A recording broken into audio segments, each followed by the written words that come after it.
দুদিন পরে এশিয়া কাপে নিজেদের প্রথম ম্যাচে মাঠে নামছে বাংলাদেশ। অপেক্ষাকৃত দুর্বল দলের বিপক্ষে ম্যাচ হলেও এই ম্যাচের উপর নির্ভর করছে অনেক কিছুই। তাই শক্তিশালী একাদশ নিয়ে মাঠে নামবে বাংলাদেশ। প্রথম তিনজন হচ্ছেন ইমন, তামিম, লিটন। তা নিয়ে কোনো সন্দেহ নেই, তবে মিডল অর্ডার নিয়ে বসতে হবে সমীকরণ। আরো বিস্তারিত শুনুন প্রতিবেদন। দুদিন পরেই এশিয়া কাপের প্রথম ম্যাচে মাঠে নামছে বাংলাদেশ। যদিও অপেক্ষাকৃত দুর্বল দলের বিপক্ষে আসর শুরু করবে টাইগাররা, তবে এই ম্যাচ দিয়েই নিজেদের আত্মবিশ্বাস বাড়িয়ে নিতে হবে লিটনদের। পাশাপাশি ভালো রান রেট বাড়িয়ে নিতে না পারলে পরবর্তীতে বিপদে পড়তে পারে টিম বাংলাদেশ। তাই নিজেদের সেরা একাদশ নিয়েই হংকংয়ের বিপক্ষে মাঠে নামতে হবে বাংলাদেশকে। সেই ক্ষেত্রে এই ম্যাচে দলের তিন পেসার হবেন মুস্তাফিজুর রহমান, তাসকিন আহমেদ ও তানজিম সাকিব। এই মুহূর্তে দলের বোলিংয়ে মূল ভরসায় এই তিন পেসার। ইনজুরি কাটিয়ে সন্দে আছেন তাসকিন, আর দলের সবচেয়ে অভিজ্ঞ বোলার মুস্তাফিজুর আছেন সন্দে।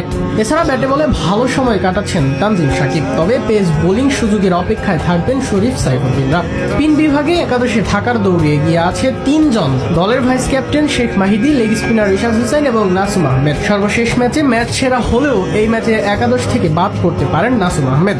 শুরুর দিকে বোলিং করার জন্য সংযুক্ত আরব আমিরাতে মাটিতে এগিয়েই আছেন শেখ মাহিদি আর রিশাদ হোসেন। দুজনে ব্যাট হাতেও এগিয়ে নাসুমের থেকে। দলের ব্যাটারদের মধ্যে শুরুর তিনজন নিয়ে নেই কোনো ধোঁয়াশা। ওপেনার হিসেবে দুই মারকোটে তরুণ ব্যাটার পারভেজ হোসেন ইমন এবং তানজিদ হাসান তামিম খেলবেন ওপেনিংয়ে। আর 3 নম্বরে ইনফর্ম অধিনায়ক লিটন কুমার দাস হবেন ভরসার নাম। তবে 4 নম্বরে কে খেলবেন এমন প্রশ্নে দ্বিধা রয়েছে। সর্বশেষ সিরিজে বলে ব্যাটে দারুণ করে এই স্থানটার জন্য দাবি জানিয়ে রেখেছেন সাইফ হাসান। তাই তাকে জায়গা দিতে নিজেকে পিছিয়ে ফেলতে হবে হৃদয়কে।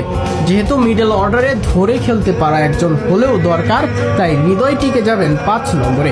আর 6 নম্বরে দলের একাদশে থাকবেন জাকির আলী অনিক। তবে এই একাদশের ভিন্ন কোনো চিন্তা করলেই একাদশে ফিরবেন শামীম বা নুরুল হাসান সোহান। তবে নেদারল্যান্ড সিরিজ পর্যন্ত সুযোগ পাননি তারা নিজেদের সম্পূর্ণ প্রমাণের। তাই এই 6 ব্যাটার, 2 স্পিনার আর 3 পেসার নিয়ে মাঠে নামতে পারে টিম বাংলাদেশ। আগামী 11 তারিখ রাত 8:30টায় মাঠে নামবে টাইগাররা। একই গ্রুপে টাইগারদের বাকি 2 ম্যাচ হবে অপেক্ষাকৃত শক্তিশালী দল আফগানিস্তান ও শ্রীলঙ্কার বিপক্ষে। তাই তার আগে এই ম্যাচে বড় জয়ের দিকে নজর রাখতে হবে লিটন, তামিম, মুস্তাফিজদের।